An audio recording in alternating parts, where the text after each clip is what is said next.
Hi, I'm Peachy. Hello, I'm Patrick. Hello, I'm Geoff. The fairy back legs over there belong to Bella. Yes. Oh, there's no dog cam. Sorry, no dog cam, sorry. But she'll probably get up at some point and wander into shot. No agenda for today, really. We're just going to chew the fat, talk about things we've been up to. Getting close to Christmas, although the tree is not quite Christmassy as yet.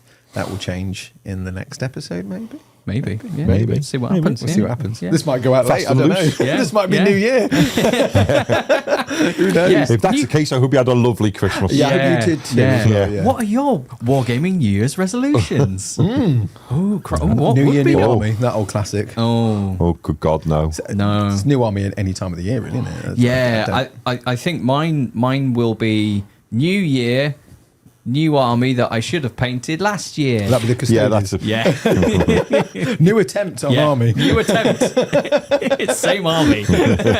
Same Army, New Year. Have you got plans for New Armies?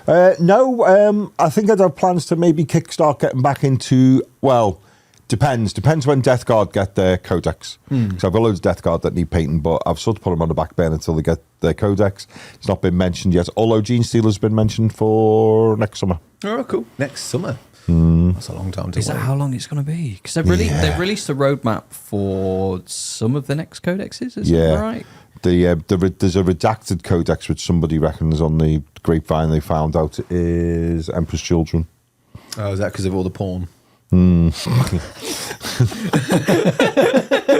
What? Emperor's Children Slanesh. Yeah. Through and through. They're into yeah. their bondage and Yeah. painting with feces as well as other bodily fluids. Yeah. Oh. Apparently that's where they're going to announce when the Slanesh Codex comes out. They're going to announce it on Pornhub. Yeah. What's that, Geoff? I don't know.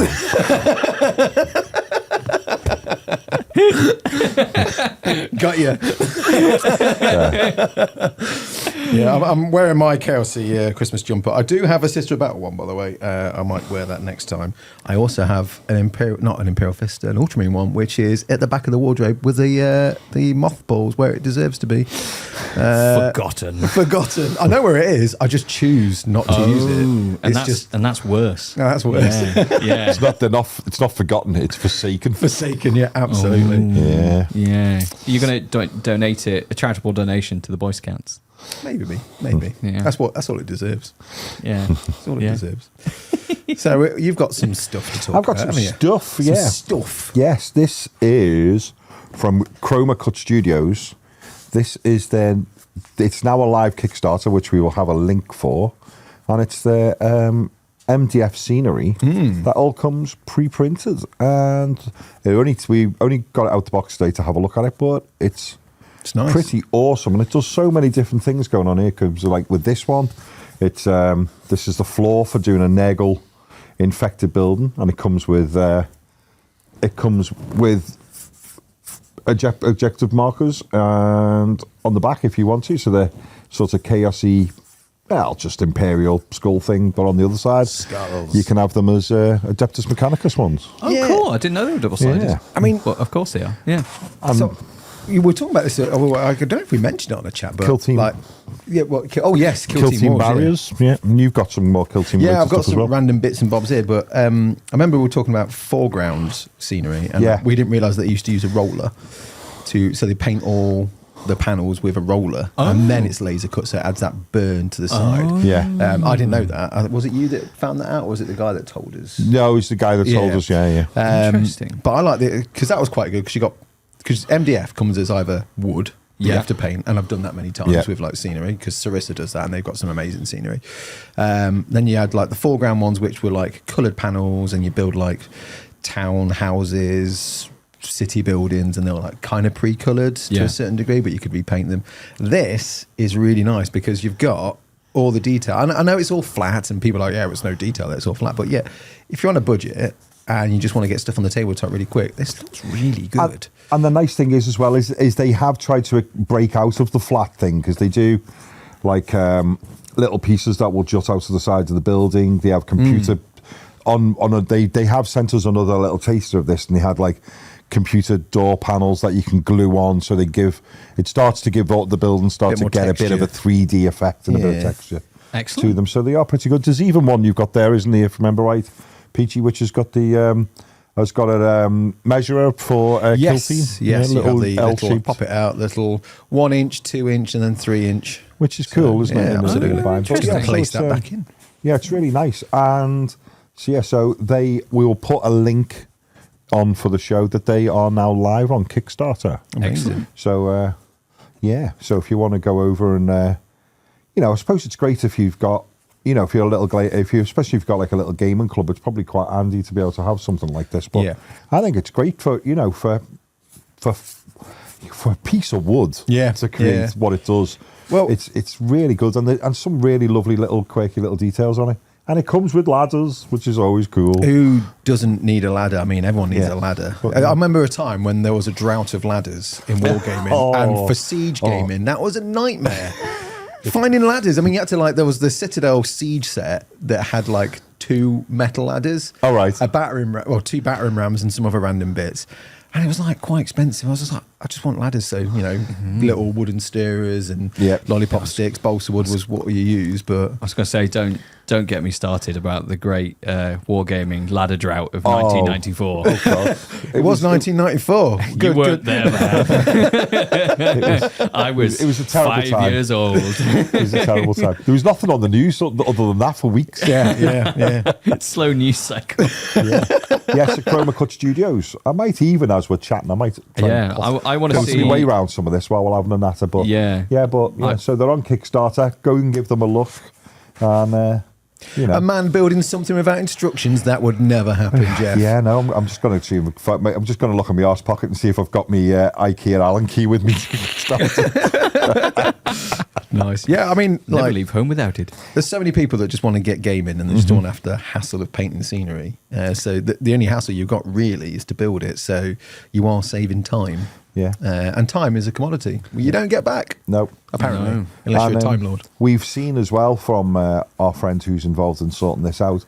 He has sent us some little, sent us some images of future skins, and they've got a really nice, cool array of things that they've got planned. And I think that's going to be the real hook with it, is the flexibility of having it printed out in whatever design suits your army. Which Absolutely. is cool. I mean, as much as I am a fan of Necromunda and Kill Team and things 40k adjacent, More Time, Warcry, that's what I want to see too. So we spoke to Lee about that already, and he said, there is plans for it to be able to do whatever you want it to do, and that's good. That's good enough for me. Excellent. Well, that'd be interesting. Well, I'm keen to see what you get built by the end of the chat show, Geoff. You might need these. I may well do. I'll see what I can do. And then, Peachy, I believe you want to discuss a certain weapon, but I can't remember how it's pronounced.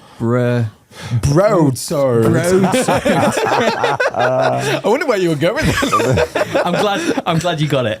Broadsword. Yeah, so I recently finally purchased the new Hero Quest box set from Avalon Hill. Because I see, from being on the chat show with you guys and with Bob and everything, and I've heard loads about Hero Quest, and I've never seen the old one in person, but people talk about it super fondly, and pretty much every gaming shop I go into, I've seen the new one, and I've always gone, Hero Quest. Yeah. But other than that, never. But you've done it. I've done it. You've done it. I took full use of Amazon's Black Friday sale. Initially, I was telling you guys that I'd put it in the basket. The price had fluctuated, it dropped out because it had changed and this, that, and the other. I was getting quite frustrated.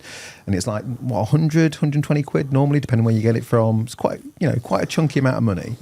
I would argue that what you get inside is quite worth the money. I think 120 is still quite pricey. But it dropped down to 44 quid. So I was like... It's an amazing saving. So I was like, I'm getting that. I ordered it. Because I've got a Hero Quest in bits and pieces up in the attic, scattered around. I've got some of the furniture, some of the characters, some are half painted, some are not painted. And I like them either to be all painted or not all painted, especially if the not painted have different colours depending on what you're fighting with and who you're fighting against. Yeah. Hero Quest does that really well. So you have your heroes, which are red plastic, your orcs and green skins, which are green plastic, your undead, which are white plastic, or creamy kind of white.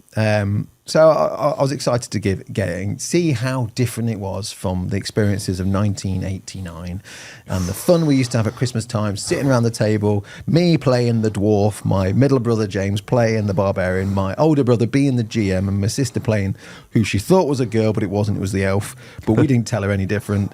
So she played that. It was fun. And sometimes my dad would be the GM and then my brother would play the wizard. He always thought it was a wizard. That was great. Fun times, very nostalgic. So I got this, opened it up, really nice, very much the same. I'd say as a heart of a game, it's not changed. Yeah. There's no sort of like massive rule changes or anything like that. Still the same mechanisms, mechanics, still like the same kind of badges. They've just updated the figures, updated the card. Yeah. Every piece of scenery is plastic, so you're not as fond as we now know. I didn't know this at the time. Was like those plastic bits of scenery of the card were made by Dave Andrews and Bob Naismith. Yeah. So there's a little bit of a sadness there, but at the same time they've kept that kind of style. The same, which is good. The only thing I don't get, so in the old sets you'd have, I can hear Belle snoring away. We need to wake the dog up. No, it should be fine. Snoring away. So yeah, I used to get like the scenery. I'll turn her microphone on, and then everyone else can listen to it. Just be like, who's breathing down the microphone this time? No, it's just Bella. The dog. Just snoring away. She's had a heavy weekend. What, drinking? Oh yeah. Yeah, I mean, you went to Liverpool, didn't you? Yeah. Well, you know what she's like for Liverpool nightlife. She loves it. Yeah. It's all those dockers, isn't it? Yeah. She loves it. Oh yeah. Right, Any go for it. opportunity. I mean, it's good that she's comfy. That's the important bit. Yeah, it's She's great. taken to the studio rather well, I would say.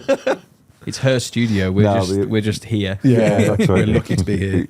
Lucky to be part of the team. Yes. Proud to be part of Bella's team. Bella's team. Studio. Yeah, there's one thing in the Hero Quest set which I'm still trying to get my head around, because in the old days you'd have like little holes in your scenery. Oh, You'd yeah. have like some skulls and some rats that you can plug into the holes. Oh, Whereas that's cool. now you don't get any holes on the scenery, but you get loose rats and loose skulls. So you can place them on, but they're all loose. So I was just like, they're going to just fall off when you move the scenery around and stuff. But the proud moment of a dad was, hey, Charlie, do you want to play Hero Quest? It's aimed for 14 pluses, but the fact a 6-year-old can pick the rules up fantastic. and play it is testament to the rule system. So Yeah. we ain't going to have no trouble Wow, with this game. you say that. Set the bar. I'll be like, I don't think I can present. I can play games and present I was anymore. thinking- We'll bring Charlie in. You know when anybody does that thing with about children, I always think of that Groucho Marx remark, who when his son says to Groucho Marx, he says, it's so simple, a child of 5 could do it. Someone find me a child of 5. It was good though. We played through 4 scenarios, the first 4, over the weekend. So that was good. Seeing him like pick up the cards, so like you can search for treasure, and there's like a deck of treasure cards. Yeah. So you pull it up, and then it will like have some parchment text and tells you what goes off. So he's there reading it, getting really excited. But he played as a barbarian. So the first few games we Classic. he took the barbarian and I used the elf. Now everyone's like, but who's the GM? So right now I'm playing a character, Charlie's playing a character. Who GMs? Well, they've got an app. The app plays as the GM. I was It's like, amazing. Of course, there's an app for that now. As long as you like move your people in the right place because you have like a digital board, and you just move your characters and follow the instructions. The only thing you have to do is roll the defense dice for the baddies when you stroke to kill them, and if you kill it, you just kill it on the app. Just go dead. Yeah. But the fact that it controls the baddies and tells you where they're going, and then reveals the rooms, so you don't have to worry about what's going off for the scenario. Because the thing is, the GM, the games master, or as it's known, the evil sorcerer Zargan. That's who you play as. Great name. Sorry, I missed that. What was his name? Zargan. Oh, that's cool. Has to be pronounced like that. Absolutely, It's like the law. broadsword, Yeah. fire of wrath. If anyone's ever seen the old advert, you need to. If you haven't, watch it. It's great. It's so Yeah. cheesy. Yeah. It's so bad. Made Pat watch it the other day. I was like, we should do all our adverts like this. It's really bad. But so the app controls, so you don't have to worry about like finding out ahead, because when you play a full game, proper game, when it's like 4 players and the GM has like a quest book, and none of the players are meant to look for the quest book because it reveals all the secrets and this, that, and the other. So it's the GM's job to use that, whereas the app kind of does all that for you, so you don't have to worry about secrets being revealed. You just go into a room, open the door, walk through, done, and it tells you what's there. Oh, wonderful. And then you fight it and slap it and kill it. That seems very interesting. So is Hero Quest, is it kind of like D&D, like the D&D combat system ish. It was sort of. Yes and no. I mean, it is really bare bones entry level D&D. Okay. And without like going too much into like the mechanisms, you have 2 actions as a character, and the order in which you do it is entirely up to you. You can move and then do an action, and the action could be fight, cast a spell, search for treasure, find traps, or whatever. Or you can do that first and then move. And the great thing is, if you're in combat, there is no sort of like disengagement rule or something like that. So if I'm at a door as a barbarian, and I attack the monster on the opposite side of the door and don't kill it, and that was my first action, I move out the way so one of my buddies can get to the door and do the same thing. So it's quite straightforward. There's no sort of like you get attacked if you leave and this, that, and the other. There's a few like nuanced rules as you go on, because you might be able to get like special weapons that can fight diagonally, because it's just on like horizontal, vertical squares and stuff. Everything's square based, so you roll 2 dice, see how far you move, and you just literally move that amount of squares. So very straightforward. From a D&D point of view, I think like rules wise, probably not. Setting, environment, yes. Style, yes. It feels like you're playing D&D, but really then simple rules. The real question, I guess, is if Charlie was playing the barbarian, did you teach him that every time you hit someone or get hit, you have to be like, no, I've clearly failed as a father. And then what is it? You have to run around going, laminate the women. Laminate the women. I might have to say, Charlie, after each turn, what is best in life? And then just teach him the phrase. Like, make sure you laminate the women, okay? That's really important. And he'll be like, what does laminate mean, Dad? It means you get 2 bits of like plastic, melt them together and seal things in. Seal things in. Why would you do that? I don't know. You need It to stops them running away. As barbarians need. Just what is it? What is the actual? It's the lamentation. Lamentation. See your enemies scatter before you. Crush your enemies, see them scatter before you, and then hear the lamentation. The crying, I guess. The crying of the run. Because I think when I first watched Conan, I was too young to understand what that was, and I just heard lamination. So I'm just like, oh, right, okay, and I just accepted it. The big question for me for Conan was, what was he spinning that wheel for? Was it grinding like sort of wheat to make bread, or was it just like somewhere 100 miles away is one light flickering in a tower, and he was just the electric guy? I mean, the power supply. I mean, he was a big unit, wasn't he? But it's like there was nothing else around. No, it's like in the middle of nowhere and just a random wheel. Maybe. I mean, I don't know how technologically advanced they were in Conan times. Maybe they had a dam. And they'd invented like hydroelectricity. So he was pumping the water back up the dam to then be like drop back down again. That makes sense. Or something like that. Is that how hydroelectricity If anyone knows what was actually the wheel was doing, get in touch with us. So because no, that doesn't make sense, because he's like spinning a turbine, but then the water would drop down and then spin a turbine. But you don't know where that is. That could be miles away. And maybe they just hadn't quite figured out hydroelectricity yet. So it was a rudimentary sort of the initial, the beta test. I mean, they're all on the opposite side of the camp going, he's just put, it's not even doing it. Leave him to it. Oh, we've made a monster. Oh no. The rest of the guys died, but he ate them all apparently. I don't know what he did. He did get absolutely whatever, like maybe he invented CrossFit, it was functional fitness. He just pushed a wheel. He'd be like, oh, how did you get so jacked? Like, did you do this with this weight? And he's like, no, I just pushed a wheel. Surely though, he'll only have strong legs. I don't know though. Maybe he would have strong arms because he's got to push the wheel as well, hasn't he? Because maybe he just got Maybe sometimes he just didn't show it. He made him pull it. Because then he'd have quite the muscular imbalance, really, wouldn't he? Because if it was all pushing, he'd be very, very good at pushing stuff. But then if somebody went, Conan, could you just pull this? And he'd be like, no, sorry. I only go forwards. Which is why he's a barbarian. Oh, talking of that, I was so Charlie was playing as the barbarian, right? Yeah. And he proper barbarian tactics, no thought whatsoever. So you'd open the door, there'd be like 4 enemies in the middle. I was like, "Are you gonna wait at the door for them to come?" He's like, "No, I'm going in." I was like, "You will get attacked by 4. I can't help you. I'm the elf. I'm rubbish. I can't help you." And then they would just go in the middle and just get attacked, and then like lose 2 or 3 hit points. And then because my elf has 4 magic powers. Ooh. You have fire, earth, wind, and water. Elements, Peach, come on. And they're like a really good funk band. Yeah. I was going to go with that guy. Well done. I forgot about it. But yeah, you get the elements, and as a wizard, you pick 3 decks, and then the elf gets 1 deck. And I just went with like one of them, and it was you could heal basically. And he was just like, "Daddy, heal me."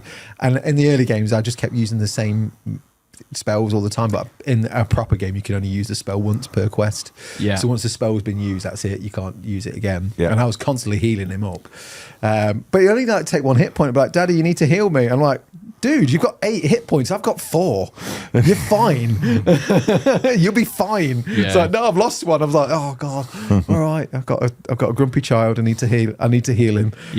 Has to be full health all the time. Full health. You're like, "No, you need to experience peril, son." Well, stop running into a room full of orcs. I guess that's like it could be like an educational opportunity. Like, "You have done this yourself." Get a Star Wars moment in there. The only thing I'm sad about now, and I didn't realise at the time, was it was kickstarted about 2 years ago. Oh, right. And you could get something called the Mythic tier, and the Mythic tier would be the set plus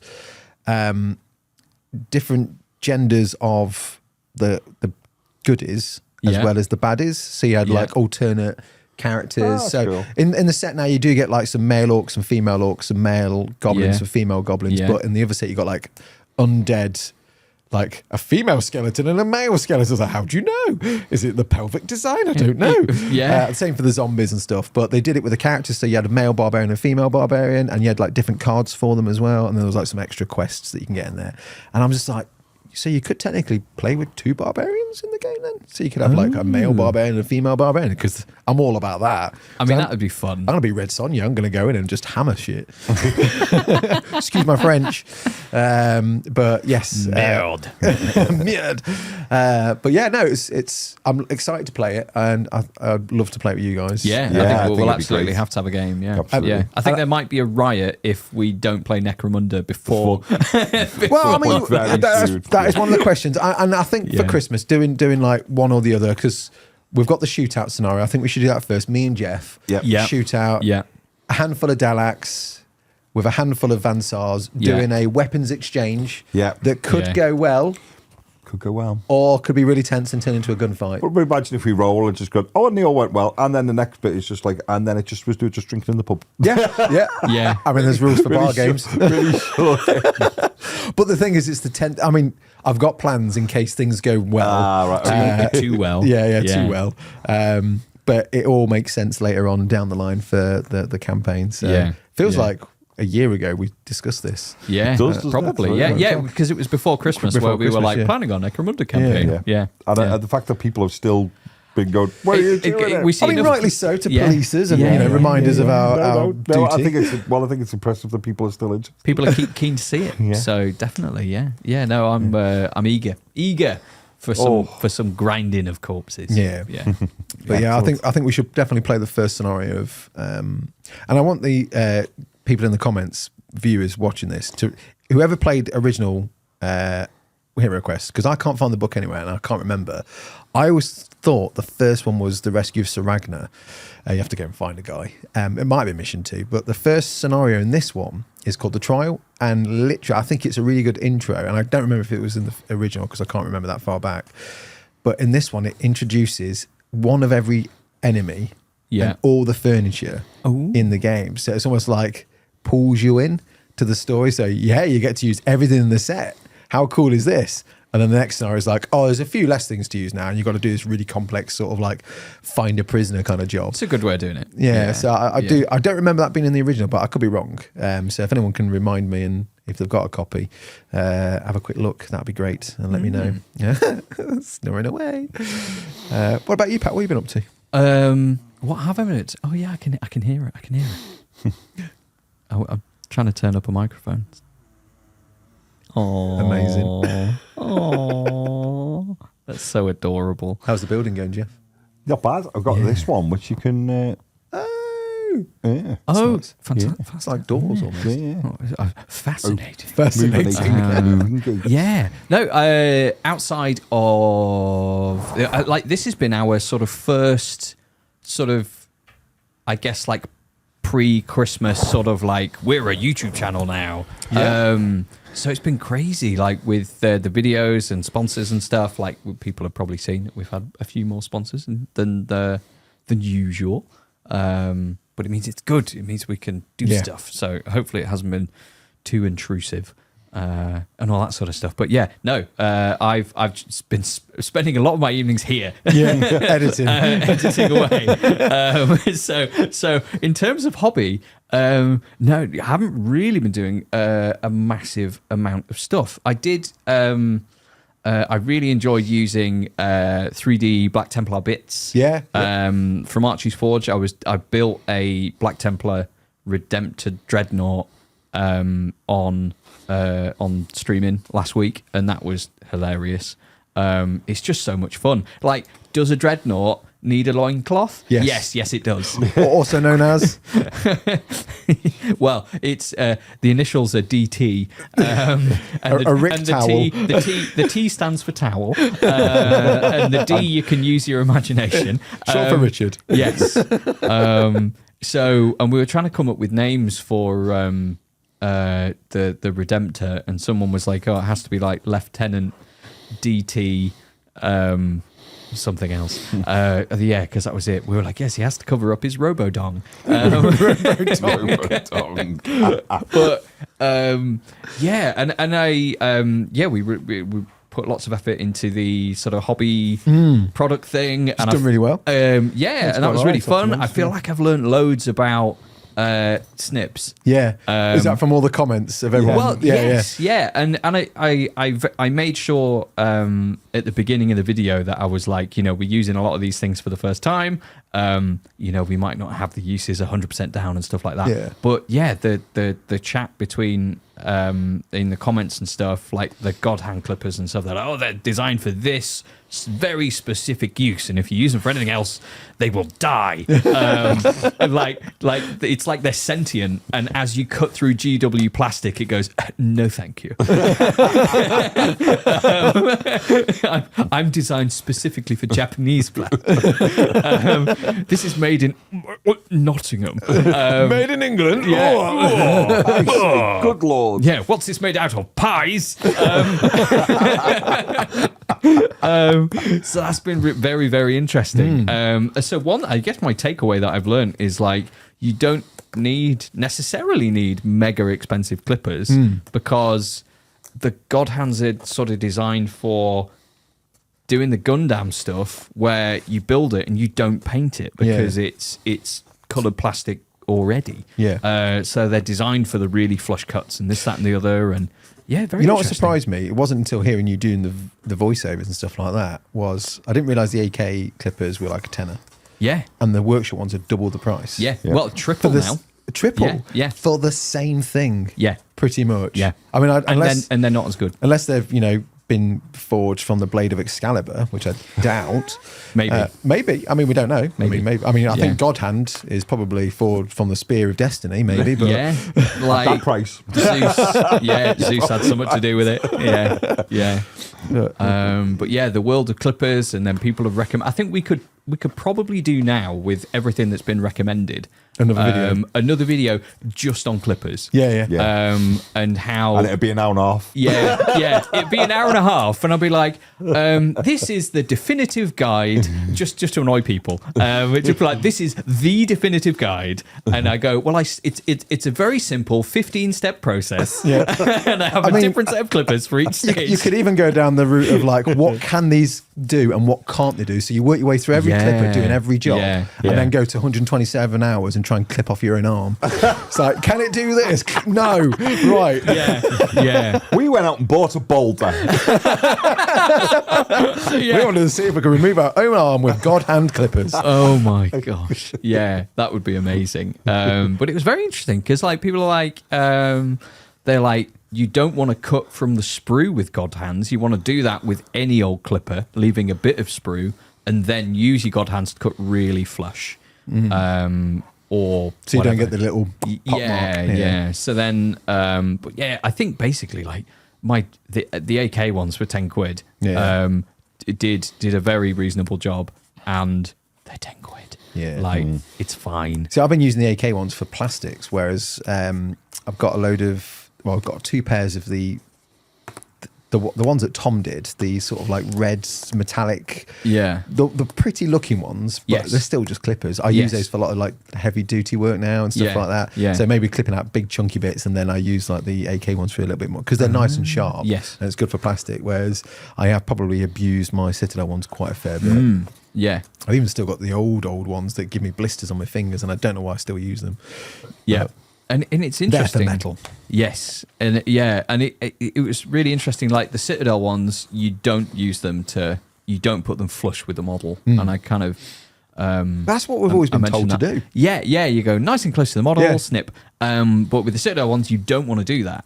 But then with the Godhand ones, you do. So, and then others, it's like everything needs its own set of instructions and its own use. And I remember once someone did tell me, because in our instruction guides when we were doing the build videos, we'd use the clippers. You make sure you get the flat edge as close to the model as possible, clip it off, because that's the standard protocol procedure for doing that. And then someone was like, "Oh, no, you have to do it the opposite way round," and then you have like a nub. And I was like, as much as I love the mold line remover because it's not sharp but cleans mold lines, I ain't getting rid of that massive chunky bit of sprue with that. No. How the hell are you expecting me to do that? Yeah. Because that was the point was like you clip them like this, then you use the your knife or your mold line remover to get rid of the nub. And I was like, not that length, that's like 3-4 mil. I was like, blooming heck. Yeah. And it was really interesting reading the comments of that video because there was loads of comments on clippers, and then loads of comments on the wow stick, like the drill. Nothing on the splatter tool, which was there a few on the splatter? There was like 1 or 2, the splatter tool. The one that made me laugh was that, and I'm sorry if it was yourself, and I don't mean to be horrible, was somebody went, just use an old toothbrush. Thought, you've not watched the video. Yeah. Trust me, once you use that splatter tool, you will not use an old toothbrush. Yeah. I mean, I used to use toothbrushes all the time. Just seen the product and went, hang on a minute. You could just... I mean, that's literally my theory beforehand. I was like, because I normally use an old brush and a bit of metal or a toothbrush. And then I think it was Andrew Gibson. Yeah, it was Andrew Gibson. Andrew Gibson. We did a little one-to-one session, and then I was like, oh, I've got this thing. Oh, life-changing. For splatter, it's life changing. I actually, as I said on the show, I actually was using it to the point I was actually enjoying myself. It was like, this is like cool. Just because you get different spreads, different thicknesses, and yes, you can do that with a toothbrush if you thin it down enough and like different pressures and stuff. But this removes the thinking. Somebody, as you say, someone sent me a message on Instagram, and they were like, "You could just use an old toothbrush," and I was like, well, we use a new one. On the video, and then they said, oh, well, you could get different kinds of toothbrushes that are at different ages, and maybe a kid's one and this. And I'm like, I'd rather just spend the money. After all that, you might as well just spend the tenner. Because it also depends on the toothbrush. If you get like a bunch from Aldi or Lidl, which are 30p each or something, then that's fine because that's a couple of quid. Because the guys and girls from AK, because I put the screenshot in and like tagged them in it in the stories and stuff, and then they shared it and they were like, of course it's worth it. It's like it's great for different bits of splatter at different scales, which is one thing, because I guess everything that we do with Warhammer is generally a very similar scale. So that thought didn't enter my mind. Even like Adeptus Titanicus, you can use some of the finer stuff for like a bit of mud splatter at the base of the Titan's feet and stuff. Feats. So I'm turning to my son. Feats. Feats of what? Engineering. So yes, that's kind of hobby products has been consuming me of late, and then it will soon be Infinity and Orcs, and a Gundam. That'll be fun. Some Blizzard related content. which I'm excited about. Yeah. I have a whole swathe of questions from our patrons. Speaking of which, if you want the opportunity to ask us questions or ask our guests questions, consider joining our Patreon. We have different tiers with different benefits. Some of them from just joining the Discord, which is an amazing community. We love you all. You know who you are. Nice. As well as like You know one-to-one who you are. sessions with me and feedback and stuff like that. I've got a few bits still to do for that, some feedback, but having fun with my one-to-ones, getting a good crowd now, a few regulars. Excellent. Something to mention as well, a few people have asked this, and I'll have to go back into the patron tier and have a bit of a read, but a few people are like, if I do the one-to-one, do I have to pay every month but only get one session? I'm like, no, it's one session a month, and you can change your tier at any point. You don't have to like, sorry, my belly is going mental. Yeah. I think I heard that in my headphones. Through the mic. I just sound like a dog. It's just my belly's turned into a dog. It's just sympathising with Bella. But yeah, so with the one-to-one sessions, if you're like a £3 patron, you can upgrade to the Peachy Tips tier, and then for a month get a one-to-one session, and you can always go back down to £3 Well, after. it's good as a way of just like tapping in for something you if it's a new project, something you don't know how to do, jump in, learn it, and jump back out again, you know? I cater my sessions to whatever you need. So if you like want to know how to glaze, I'll talk about glazing. If you want to know how to, because few people just ask for like theories on army painting, so I've just sat for 2 hours discussing like the things you need to do, writing notes, sharing information with them, got a document about army painting, stuff like that. So it's literally anything. The only thing I won't do is airbrushing, because I'm not that good at it. So until I get good at it, I won't be doing much related to airbrushing. I can do some real bare bones stuff, but nothing that's like super awesome. I'm sure there's more talented people out there that use airbrushes than me. But questions, yes, we have a host of questions. The first one's from Twist It Tree. Nice quick one to warm us up, to ease us in. The lubrication of the questions, if you like. Okay, I'm ready. What hobbies do you lads have outside of painting tiny figures? Do you feel they relate to and overlap tiny figures, or are they completely unrelated? So Patrick, hobbies outside of tiny figures? Oh, crikey. Because for the past like year and a half of my life, this has quite been like an all-consuming thing, which kind of happens when you're self-employed. But I play guitar. So yeah, granted not as much as I should, or feel like I should, but yeah, always been into music and playing electric guitar, which is good fun. I do like my metal music, my Metallica and Trivium and all that kind of stuff. So the guitars in the old sets, I used to get a few comments on. They're like, "Is that a baritone?" Like, no, it's a 7-string. So yeah, but I mean, my hobby for the longest time has just been filming stuff. I really, really like filming stuff. You like board games as well, don't you? Yeah, you like to play board games. Yeah, play some board games. We got Brass Birmingham recently, which was quite fun. Brass Birmingham. Yeah, it's set in the Industrial Revolution, because Birmingham used to be called the Black Country, because there was loads of coal mines there. And you kind of go, oh, I'm going to build a canal, and then you're like, it's all about rail now, and you're like, shit. so that's good fun. But yeah, I've always been into music and video and stuff. Used to do a lot of climbing. Used to work in the climbing wall. Cool. But I haven't done that in a while. I need to get back into it. Yeah. What about you, Geoff? Cinema, really. Getting like a big film fan, trying to get to the cinema as much as I can. That takes up a lot of the time. And I've got to be honest, the rest of the time, it's not really much. It's not a hobby as such, but probably really my hobby is supporting my kids' hobbies, for ferrying them around for the things that they do and whatnot. Trying to get a little bit more into being outdoors and a bit more sort of not just walking the dog, but being out, walking the dog, going different places and so on and that. But that's it really at the moment. I'm a bit like Pat.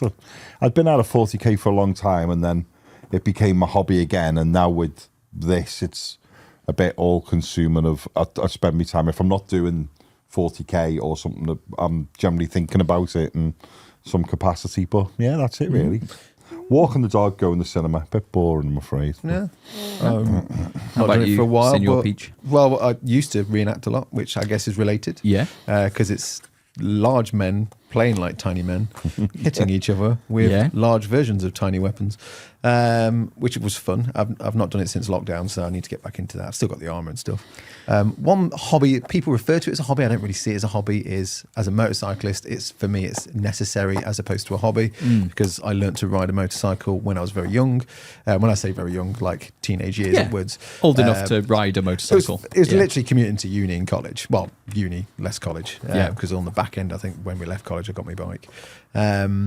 So it was just for travel, because I lived in the middle of nowhere. Because for a time I was in like Spondon the first time round in the council estate, and then my mum and dad moved to a country area, so it's really hard to get anywhere. I couldn't rely on my dad because he's got other things to do as well. So I got a motorcycle for that, and it was just purely for commuting. But 23 years later, it's like it's because sometimes I always get anxiety when I park up at like a motorcycle car parking area, and there's other motorcyclists there, and they like come up to you and like, oh yeah, have you seen the new ZXR and this and the other? I'm like, words, numbers, don't know what they mean. You're chucking information. I have no idea. I just ride it because it's got two wheels and I know how to ride it. But I enjoy it. Someone did ask, it's a Kawasaki Versys 1000, and it's just perfect for like, because I ride all year round. So it's not really a hobby, but it's enjoyable. I do enjoy riding around and finding opportunities if I can to go the long way home or whatever. Photography has become like a bit of a hobby for me as well. So like, since being a photography manager, seeing what they do, and then just making little setups. So when I do my Instagram posts, I have like a little bit of a backdrop, use the TV screen behind it. Getting used to that, but just using my old phone. A lot of people think I've got some high-end camera. I don't. I have this, and I use this. This is my life of photography. But yeah, like Geoff, just like some hobbies with a kid, or whatever hobby he's into at that time, which is HeroQuest right now, which is great. Penchaw, more brutal than weird. When is the next campaign for Necromunda going to happen? It's going to happen, don't worry. But he says, love the interviews, chats, painting tutorials, etc. Love it. Keep up the good work. Thanks. Interesting question from Matt.paints. Is cereal soup? Why or why not? Okay. I mean, because soup can be hot and cold. If you have gazpacho soup, that is cold. Soup, I'm struggling to disagree on that. I mean, sometimes, like if you're doing like tomato soup, like cream of tomato soup, you're adding milk to it, or evaporated milk. You're adding milk to cereal, aren't you? So, okay, so the man makes a strong point. The definition of soup is a liquid dish, typically savoury, typically, but not necessarily, and made by boiling meat, fish, or vegetables, etc., in stock or water. So I think the boiling process has to be cooked, right? And then you can do whatever with the temperatures. So I am firmly. Who asked the question? That was Matt.paints. Matt.paints. Soup is not a cereal, and if you think it is, you're wrong. Fight me. Just like a Boost isn't a biscuit. Boost isn't a biscuit, was that? Pete the Wargamers breakdown over that is like existential crisis. Yeah, we broke him, didn't we? It was just great. A thing of absolute wonder. Yeah. So I think I've talked about this before, like when we talk about how, like, generally with serious things, I'm like, okay, like I'm not really like an absolute person. I'm not only the Sith deal in absolutes, so you're clearly not a Sith. Of course, But when it comes to things that just don't matter, and then so yes, I love just being like, okay, I'm just going to be on this side, because it doesn't matter. It doesn't matter. And it's quite like bread. The argument of bread, you can just be really sort of like crusady about it, because it doesn't matter. Because it doesn't matter. Yeah. So if anyone thinks soup is a cereal, or cereal is a soup, I don't know why I'm looking there. I should be looking there. Yeah, just whatever. Do you have any counter argument to that, Geoff? Have you seen through Pat's logic and it's all lies? I'd love to go. Yes. Have you done your own research? No, I've got to believe it. To me, I know gazpacho is the exception, but soup's got to be hot, right? Thing is, I will put a spin on it. I wouldn't want to dip buttered bread in a bowl of Cheerios. No. And I think that's my defining feature for soup. I like that. It like needs that bread a lot. with butter. Yeah. Unless you've got a wheat intolerance. Crusty then bread. Just butter. Gluten-free bread. Unless you're a vegan, then nothing. Yeah, but, Vegans can eat bread. Not with butter. No. Oh, and look, margarine's fine though, isn't it? Because that's vegetable. You get vegan decent spreads and bargain, stuff. Vegan now as well, spreads. You just get vegans, melt them down, put them into a Spread them. spread. Yes. Okay, that sounds Yes, really that's, extreme. I buy it from Sainsbury's. Yes. That's the taste the difference section. Taste the difference. If you're a vegan, we love you, by the way. We love you. It's okay. It's the bread element for me that forces the issue on what's a soup. Yeah. Sensible. Well, how about yourself? Oh, for this argument, I have no opinion. Okay. Sorry, Matt. That was fantastic interviewing then from you for the pair of us, because you dragged us into like a proper point on it. Like, myself, don't know. Don't give a toss. Dan Spencer. Geoff, are you playing any 40k at the minute? And do you think you will play much Death Guard?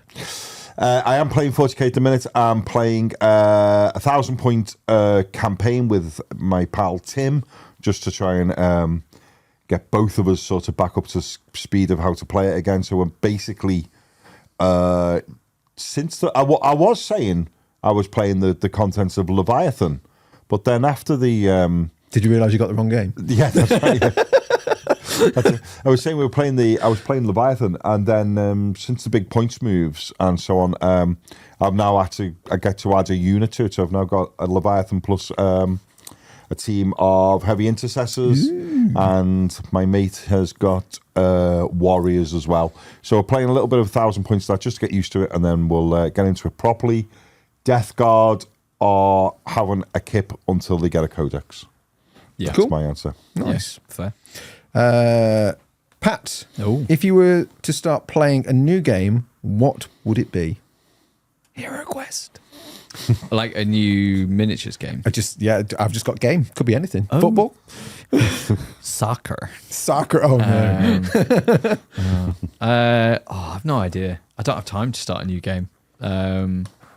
What was if they were all painted for you and someone told you all the rules? So I think Silver Bayonet. Okay. Sounds quite fun. Like oldie-timey fight against weird stuff. Cool. That's like something skirmish based. Nice. There is a question related to that, which I'll come to in a bit, because I want to know so I can work it out. Someone saying, Peach, after hearing you describe your game of Blood Bowl, I totally get why you didn't do it. What would it take for you to give it another go?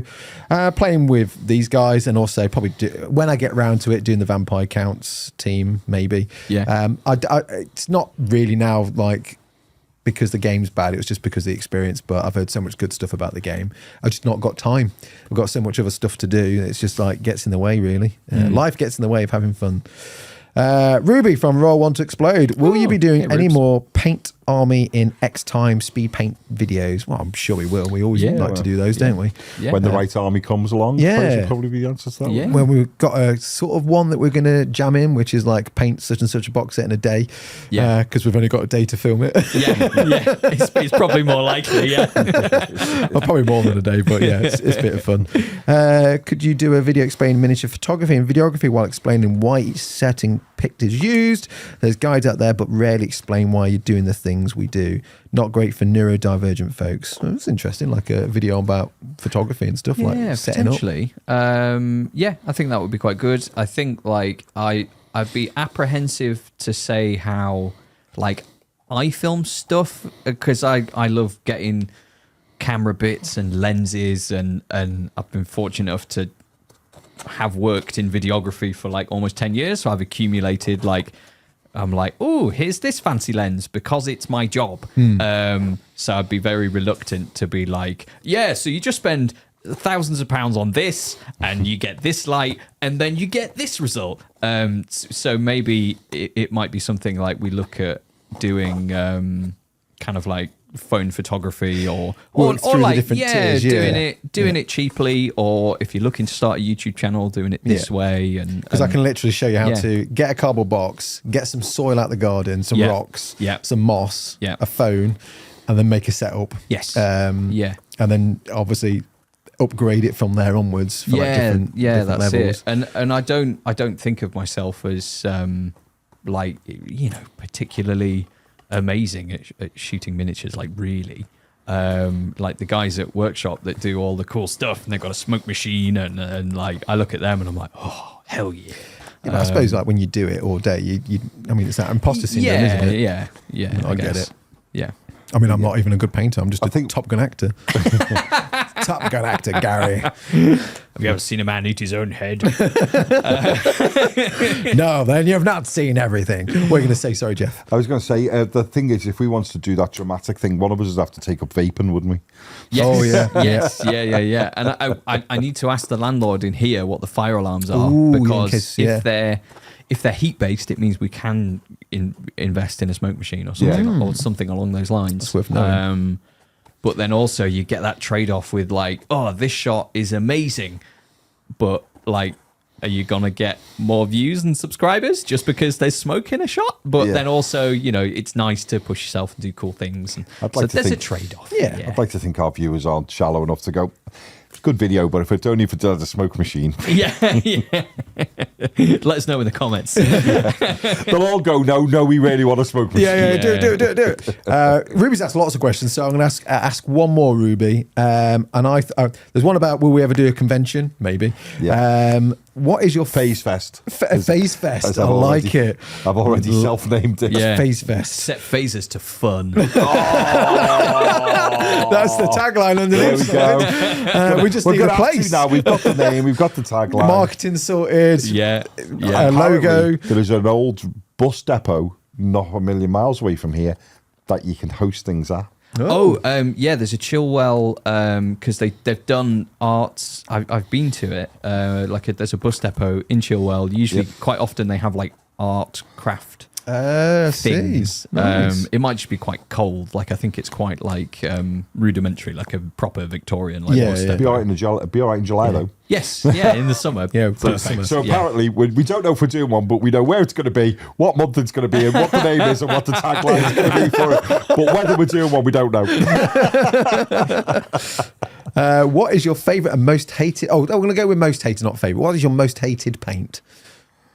I don't know if I don't know if I have strong enough opinions on any paint. I mean, like Corax White's like an easy one. It's a lovely color, but then like again, like when we were testing the Citadel paints, and some of them were completely fresh.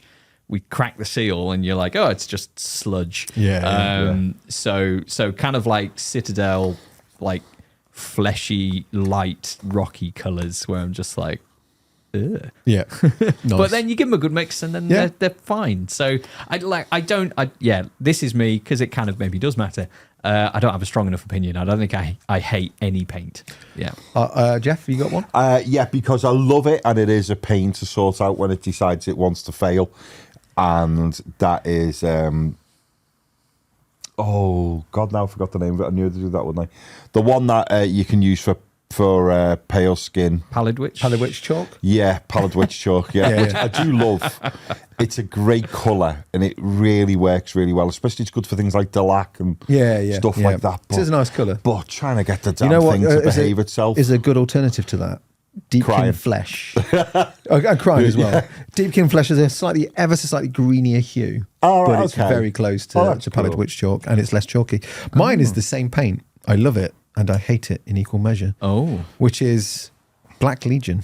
I love Black Legion because it covers really well. Yeah. And it's an amazing paint. You'd have a downside to Black Legion. I have to use it in every paint job I do, and I'm running out of it. So I have bought more pots of Black Legion than any other paint because I have to use it all the time. Yeah, it's a victim of its own success. Exactly. I love it, but I have to use it. And when it's like no other black, even like some of the other amazing companies out there that do amazing black colours, it's just at the right consistency to like go over anything. I don't have to thin it down. And unless I want something really thick and it's rare, I just do a couple of coats of it and it's fine. It's just so solid and covers so well. I'm in the AK 3rd Gen Black camp. Oh yeah, that's a good paint. I love that. But the problem with Black Legion is it dries the same.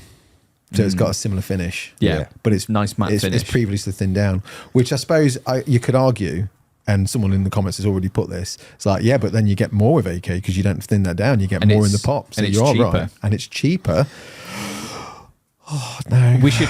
This is a video in its own right. Let's move on. We'll put notes down. We'll do a separate. The one I've got, I like, which I didn't ever intend to own, but I'm doing a commission for one of my customers. Is of a 1980s British Army vehicle. Is AK black rubber. No, I love that. Yeah. Because you know what I've come to like it for is it's great for the rubber bend sections in the Marines armour. Yeah. I like black rubber. Literally It's use an it for accidental, tyres. likeable colour. Yeah, I use it for tyres so much now. Anything like rubber, like undersuits, perfect. Yeah, Absolutely. it's It's got cool. like a bit of a brownie, dirty brownie hue to it, hasn't it? Yeah, It's I great. like it. It's a good colour. Yeah. Micah Ben Toby coming in. It's more of a statement, but I'm going to read it out anyway. His questions there is a are always question. interesting. There is a question. It starts with a question. Sorry, Micah, I'm undervaluing you there, but it just become a bit more of a statement, but that's fine. Do you think Warmer TV has lost its way? I feel it's been all corporate and has moved away from the community show that Rob, Kerry and Wade helped build an audience for. We don't get to chat to anyone anymore. I'll be honest, it came around at exactly the right point in my life. It wasn't the community, if it wasn't for the community, even Yes Peachy, generally might not still be here now. Oh, that's shocking. Sorry to hear that. I know I'm not the only one that, I'm not the only one that show really, if inadvertently, helped either. It's a shame to see it so sterile and corporate. Do I think it's lost its way? Absolutely, without a doubt. Yeah. It used to be a really good community engagement tool. You got people from the community would go on to the show as well, and that would be like battle reports or chats with like Wade or Kerry or Rob. There were some great battle reports that were done on live. There were some great, like, just fun activities, fun things that were done. Quiz shows we used to do. And then it became like, we're going to talk to you, and this is what I had to do, and it was so dull. And I'm going to say it was dull. We're going to sit and talk to you on a Friday about the stuff that you can read on Warcom. That's like, but they've already cool. So we're just going to re-say the stuff that's on Warcom. Yes. Which is a bit of a shame. Yeah, it's like, can we not do something a bit more? Like maybe paint some stuff up and like get excited and play a game about some of the stuff that's on Warcom? Nope, just talk about what's on there. Okay, cool. Awesome. Yeah. Well, let's hope that we've gone some way to replace it without sounding like some sort of big-headed thing, but you know. Well, I'm definitely keeping the old... capitalize the word question. yeah, when you were streaming, because it's easy, it's a good tool. But yeah, so hopefully as we get more organised, well, I say organised, we are organised, but bigger, we get the gaming area sorted out, we might do some more stuff with live as time goes on, in whatever capacity that is. Maybe, every Thursday is Hero Quest Day, and you don't get a choice. Whether that's remote or not. I'm just going to move your figures for you. And if you're not there, just have cardboard cutouts of our faces. What was that, Geoff? You want to go into the room? Okay, mate. I'm sure I did a cardboard cutout for like Duncan or Wade one day because they couldn't make it. I'm sure I did. I still remember making my Abaddon, the Despoiler, or Obsidious Malik's top knot. I don't know if you ever saw it. No. I got a load of like tissue paper, cut it into strips, and then got a kitchen roll tube. Oh, great. Painted it red, made it look like it was like wrapped top knot, and then just got loads of like strings of tissue. Nice. And stuck it on my head. Nice. I used to wear I miss those days. But yeah, do you from your experience of Warmer TV? I wasn't in the hobby when like it started, so I don't know how good it was, so to speak. I guess like I don't know if it's necessarily lost its way because I don't know like where it was in the beginning, I guess. Yeah, I suppose, like the live streaming seems like you say, it's kind of like the you're having a bit of a mare with that, aren't you, Geoff? Mainly because I'm sat on it's on my knee, and I need a little punch thing to put the holes through. But should be done on a table, cool. I presume. Yeah, I like it. It's part of a big business that is like, I guess it is going to be a bit corporate and stuff, and you just maybe it was like perhaps making it all up, but was like better, like you say. Like I don't know, I don't really have an opinion, so I'm going to defer to what you said and agree with it. During lockdown, even before lockdown, I think because it is a corporation, it is a business, having that sort of human element, and sort of friendly face of it was important. And removing that, I think, has made it become that business, corporate, sort of soulless entity again. Yes. That was always the case that people, because for a long time people were like, Games Workshop soulless. Then they started doing like engagement in the community, started doing the paint videos, started having a Facebook account again. It was like, this is amazing. Carry on with this. It's like, yeah, people like this. Let's do this. And they did it really well for a few years, and then just went, it's just going to go back to being faceless and soulless again. Yes, yeah. Like the faces are back in the painting tutorials, aren't they? Yeah, they have like a human introduction where you see and human, and then it goes to kind of like the hands and the painting and this, that, and the other. So like I guess the format's changed, but it's nice to have a person to connect with and that kind of thing. So like they probably. Well, I guess, like when you and Duncan were sort of like at the forefront of it, they would probably sell more if it's a person that they know and they can say, I really like this. This is great. This is fantastic. Or what have you. I guess the key with that was not to be too fake with it as well. If you liked it, you liked it. If I didn't like it, I just didn't talk about it. Yeah. Get someone else to say they like it. Yeah, because they were like, Peter, we need to go on to talk about Adeptus Titanicus. I know nothing about it. I don't care for it. Get someone that knows what they're talking about. Oh, we can't. Yeah, well, then you're not going to get much quality out of the that's it. The evening, are you? Or I guess because there could be something to be said for if it was Adeptus Titanicus had come out and you did do a video for it and you were like, I've never done this before.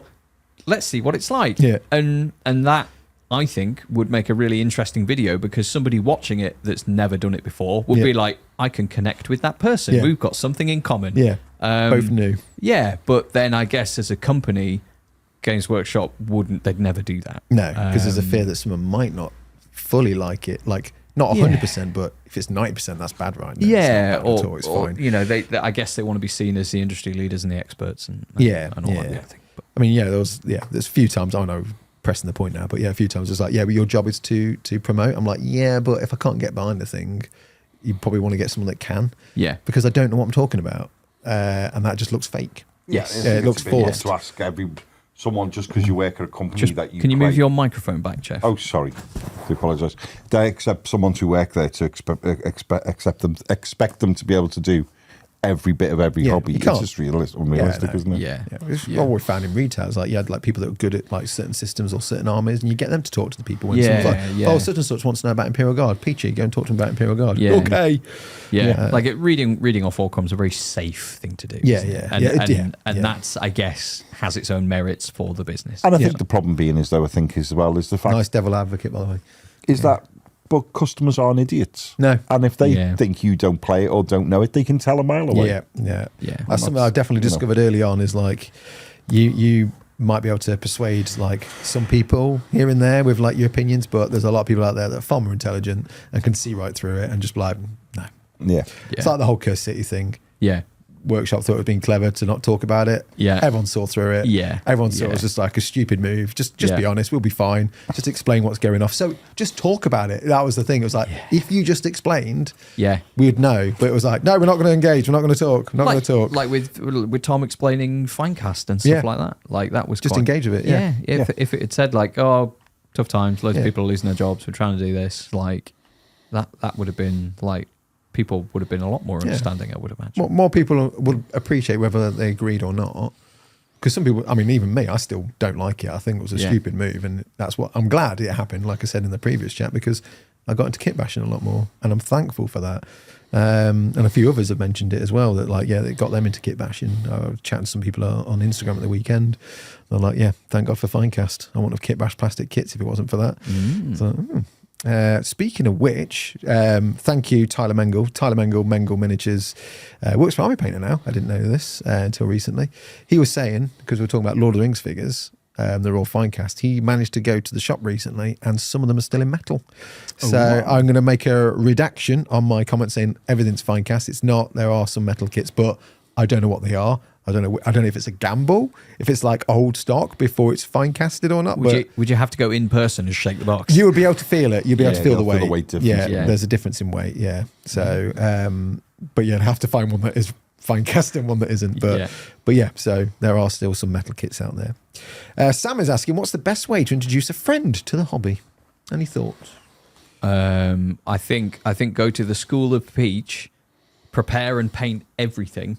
And then say, oh, just come along and we'll do this. And then if they have fun and they go, oh, I really enjoyed that. What would I need to do this? And you'd be like, oh, well, I've got these teams. Maybe you, or like with Necromunda, like you just like pick the one that you think looks the coolest. Yeah. And that kind of thing. I think that's probably, if you want to be a gateway drug to get your friends into tabletop gaming, something nice and straightforward. Like if somebody plays a board game, you'd be like, this is a board game, but the tokens are like barbarians. Then it's kind of, you want like a bridge, not a bridge game. A bridge game. Yeah. And I think sometimes as well, especially with Games Workshop, because one of the big parts of it is so how iconic and interesting is the imagery. Yeah. Is you go, look how cool them guys are, and you go, oh, they look really good. And you go, you can play them as a team, army, whatever it is. I think it's a quite, I think it's quite a cool way of doing it, isn't it? I think,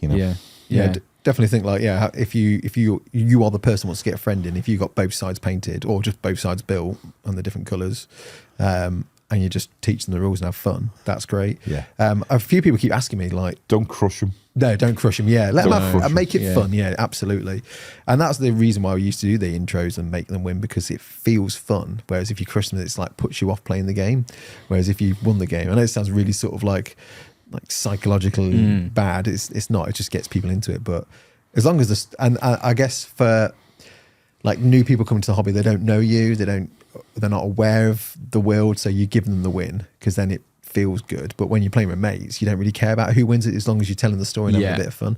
But a lot of people have been asking me lately, like, what's the best way to get in Warcry? And I'm like, the starter sets aren't as good as the original starter sets, but they're a bit more accessible in cost. Because like Crypt of Blood is like, you get 4 figures on either side and a handful of scenery, but you get all the instructions and rules.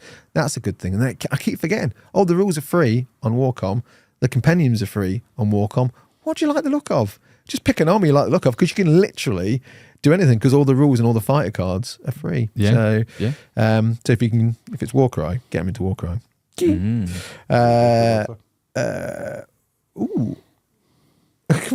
McFloss, which non-Games Workshop games are you most interested in, and who smells the nicest in the group? That's 2 questions, McFloss. That's naughty. Cheeky. Non-Games Workshop game most interested in currently. HeroQuest. Oh, very good. Yeah. See, I don't know, mate. Like, I've mentioned earlier that a game I'd like to try would have been Silver Bayonet, so I guess I'll stick to that. Yeah. God, are you being for a treat? I don't know if it was non-Games Workshop. Do you know, I left it, and I've always still constantly found me keeping my eye on it. Is if I had to go back into another game, it'd probably go back to Infinity again. I think. Yeah. I've always, when there's, I started all the rest of it, but I always see one of those ones every time a new miniature release sort of gets, scans past me. I have to go back and have a bit of a look to see where it's all at. So I must be interested in it still on some level. Such a good game. Yeah. Interesting. Good. Who smells the best? Bella. Oh yeah, good shout. Especially she only came back from the groomers on Thursday, so she smells quite nice. I mean, we all smell like shit. Yeah. It's quite funny. I smell like the one who takes a dump in the park. The Christmas market. It was a Christmas market in Spondon at the weekend, right? And there was like a dog stand for like dog treats, and I'm sure it smelt of dog poo. And I was like, is it just like it was the because certain like dog foods just hum. Yeah, they do. Like they're pongy as heck. Yeah. And I was like, it might be a dog treat, but it sounds like someone's just taking a dump in the corner. Yeah. Sounds, smells. Sounds like it. Ooh, my sixth sense. That would be really confused. Bad. Bella, always Bella. Yeah, good shout. Diplomatic answer. What motorbike did you ride? I told you. Does Geoff and Patrick have one? Or have rode one before? Have you ever ridden motorcycles before? Yeah, I used to ride motorbike quite a lot when I was in the military. What was it? My own personal one. No, what was the bike that you used to ride in the military? Do you remember? Oh, well, we had the actual name of it, I don't know, but our military bike was a Harley Davidson. Oh, right. Oh, cool. Because we used to have... just going like, just chilling out, low rider into war. No, because the British Army motorbike used to be something called an Armstrong. And... eventually, apparently, the parts were becoming more and more difficult for them to source. So in the end, they just did away with it, and they took on the American Army bike, being the the Harley Davidson. Like a dirt bike kind of thing. Yeah, like a cross country bike. Yeah, I just imagine. It does look like a Harley Davidson. Yeah, I just imagine a chopper with miniguns attached to it. Which would be good as long as you didn't have to take it off tarmac. You'd be all right. With And they're all there with like the sleeveless leather waistcoat. Currently, which was cool, is I keep up on my activities that my regiment are doing, and at the moment they're trialing for the reconnaissance teams. They're trialing electric cross-country bikes because they don't make any noise. So the idea of being able to get closest to the enemy lines and have a bit of a look at what's going on. And then you can hear what's going off as well, can't you? Literally. So it's quite cool. Yeah, so I can ride a motorbike. Yeah, I haven't in many a year. The only time I've ever ridden a motorbike was when I was in sixth form.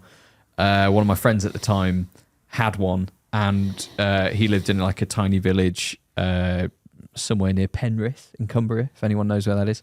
And he was like, "Oh, just go on and have a go. Like you'll figure it out." And I'll say I didn't crash it. I'll start the story by saying that. But I'll tell you, because I spent my entire childhood riding push bikes and being like, these are both brakes. One being a clutch just like really threw me off. And hopefully not literally. No. And I got started and I wobbled around like nobody's business. Turned around, came back and went, I don't like that. I'm never doing it again. I once got Liz on my first bike. Don't worry, Liz, I'm not going to embarrass you. But I remember she's pillion, been on the back loads of times. But I remember her first going on it, and all I can hear is a squealing up the road.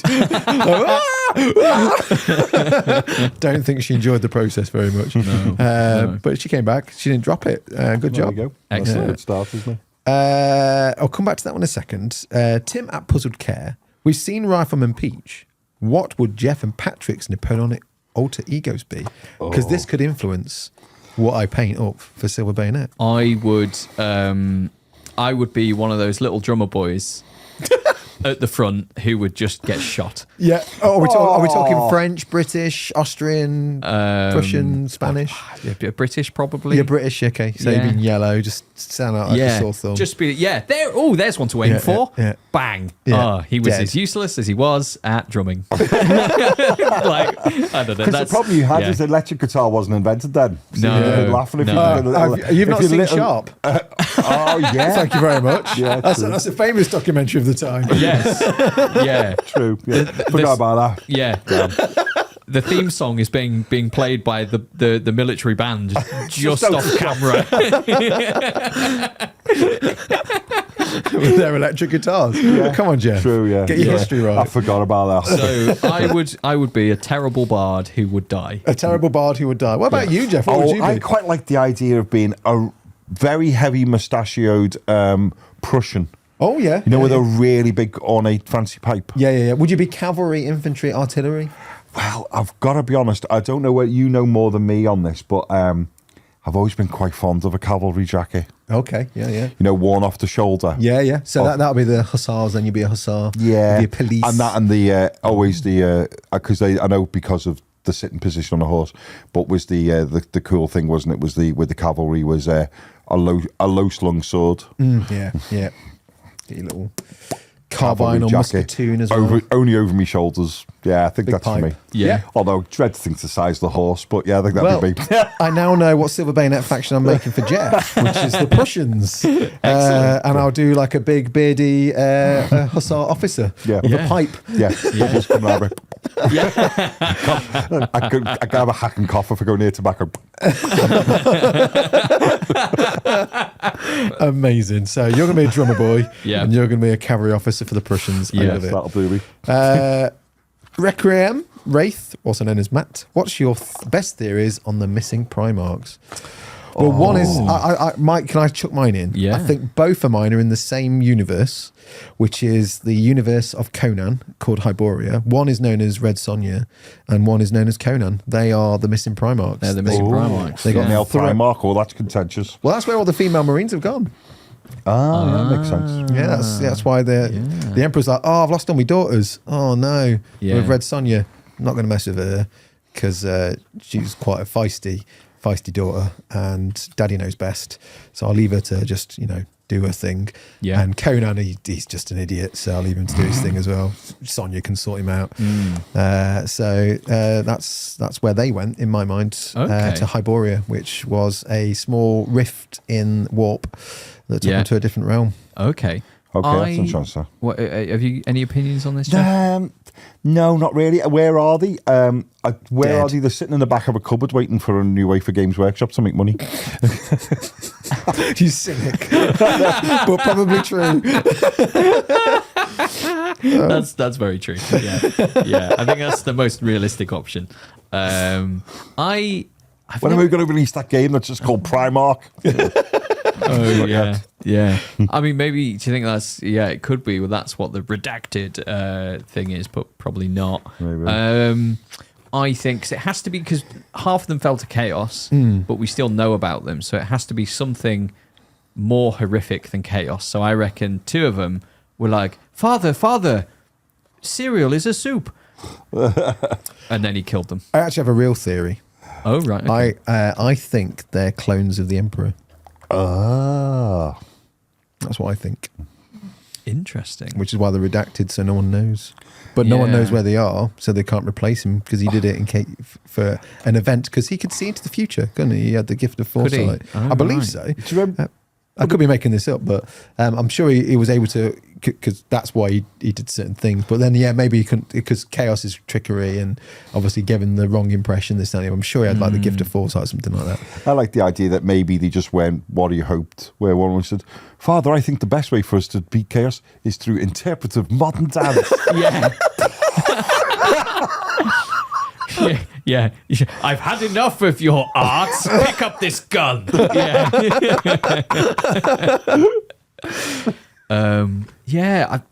Just like failed experiments. Something Just like abominations. That. Yeah. 3 One arms. of them out there looks like I can't remember his name, but remember the big fella in Goonies. Oh, Sloth. Yeah, there's one of them. One of them still knocking around in a dungeon somewhere. Yeah. Oh right, okay, yeah. It's from the deep south. Yeah, he's got a bolter and a chainsaw, but they're only made out of wood. He's like, do you remember Steve Martin's fake character in Dirty Rotten Scoundrels, Ruprecht? No. Where they had to, Michael Caine's character is trying to coax this woman into giving him loads of money, but then the idea was that once he's got her, he'll get rid of by introducing his brother, who's meant to have serious mental health problems, and she's like, why is he eating with a cork on the end of his fork? And Steve Martin just puts it in his eye. He goes, with a great line, he says, "Excuse me," he says, "may I go to the toilet?" And Michael Caine goes, "Yes, of course." And he goes, "Thank you." Maybe that's what one of the other Primarchs is like. Someone you don't take to parties. Yeah. Nice. Macariel is asking, when are we releasing the next Necromunda video, or did that campaign die already? No, we played it all behind closed doors. We played it. It was We're great. just teasing you. We had a great time. Question for all. Ooh. Question for all. So this is from Rich McPherson. So myself, being somewhat of a burger aficionado, I've worked for a multi-award-winning both domestic and abroad, and current UK Best Burger 2023. Just pitching yourself there. Who's said this in? It's Richard McPherson. So this is, I think this is on Twitch. Is Spindleshanks? Yes, because when we were streaming on Wednesday, we were chatting about burgers and about where he works. Yeah. He's asking, what is your ideal burger? Pat, the floor is open. Okay, I'm going straight in. I'm a simple man. With simple tastes. Yeah. Burger, blue cheese. That's a good shout, you can kind of, that has to be the staple. Put whatever bread, don't care. Yeah. Like bit of lettuce, whatever, but burger, blue cheese. Nice. Done. Love it. Jeffrey. Don't know why I called you Jeffrey. For me, just building it myself from the ingredients of Five Guys is for me. Just having the options to just put some bacon on it, some nice cheese, 8 patties. 8 patties. Yeah, of course, Oh yeah. For lunchtime, Yeah. Bacon on a burger is great. Bacon burger and cheese. I just like the simplicity. this thing, you know, when I sometimes you end up stuck at McDonald's and I go, oh, my wife went and drive through for like going back to Liverpool or coming back, and she'll go, what do you want? And I go, oh, whatever burger of the month is. And I'm always disappointed. I think just being able to make just a nice cheese and bacon burger out of Five Guys, that does me. That's good. I think for me it'll be add too many flavours. You add too many flavours, you just lose them. Yeah, that's true. I mean, I'm going to be selfish in mine. I have all the flavours, only because I can break it up into smaller burgers. Yeah. So my ideal burger, because I like egg, right, is to have brioche bun. I like brioche buns. Yeah. Base, burger, egg, fried egg. Yeah. Burger, fried egg, burger, fried egg. So 3 burgers, 3 fried eggs, burger, 4 cheese. Oh, top. Crikey! Wow. I like egg. It would look like a Scooby-Doo Christ, I wouldn't like sandwich. to follow you into the loo with that many eggs in you. I love egg. I mean, yeah. So I think I'd eat any burger. Anything that I have to disassemble to eat annoys me with a burger. That's a failed burger, in my opinion. Yeah. So if I can pick it up and take a bite out of it, I think that for me is like a minimum. I will tell you an extra reason for that, and this is a problem we both share. Is once your burger gets too big and you're reasonably bearded, it becomes a bit of a horror story. Yeah. Oh yeah. Just saving it for later. Yeah. Well, it's a store cupboard, isn't it? That's what I always thought beards were. Yeah. Yeah, it's a store cupboard. Yeah, flavour. I call mine the flavour saver. Well, I've got to be honest, I hate it if anything ends up in... I know you go, well, just don't have a big beard then, you maniac. But anything with a ends up in my beard, I get a bit freaked out by it. Yeah, because it's like... Because yours is a 3-story Savory, isn't it? 3-story Savory. Yeah, that might be the name of me sex tape. Oh, God. Oh, no. Speaking of which, that's the next question. Oh, dear. The painting phase erotic fan fiction would comprise mostly of what? And how many instances of sharp cameos would there be? Fan fiction erotica. I'm not even going to go there. I tell you what, that's for the fans to write. If you write your own, then that's self-indulgent. We would never assume to know what the fans like the most, so they have to put that forward. That's for them. Yeah. Drop it in the comments. Yeah. Yes. Brent Moss. For some reason, I can't load the rest. It's still loading. But Brent Moss has come in with: which guard regiment would each of you belong to, and how would you die in the 41st millennium? Well, obviously, I'd be a Ventrilian noble. Of course. And Ventrilian nobles are renowned for their ability to do glorious close combat with swords. They're high-class fencers, not as in like building wooden fences for people's gardens. That's a different kind of high-class fencer. But they will, duel. They're duelists. Yeah. They're good with a Zweihander as well as a sword, as well as a rapier, as well as a dagger. I will be killed by melting myself on a plasma gun. That's how I die. Yeah. Because I just overcharged it. Classic. Just be 2 smoking boots. I would be... I don't specifically know what regiment, so... Pick a colour that you like the look of. Yeah, no, that's it. Because I don't want to be like, because I just think of myself as generally useless. So I'm trying to think of the drummer boy version of... I would be... Well, it'd be a pipe player in the Tanith thing. Because the Tanith are really cool, and I'm not that cool. So I would be the comms operator, and then not like wire guy, the one that has the one kind that of Peachy hates. stuff all over him. Yeah, did you know there's a joy hate. toy of that? Yes. They only released that to annoy you. I literally saw the other night, I was like, come on.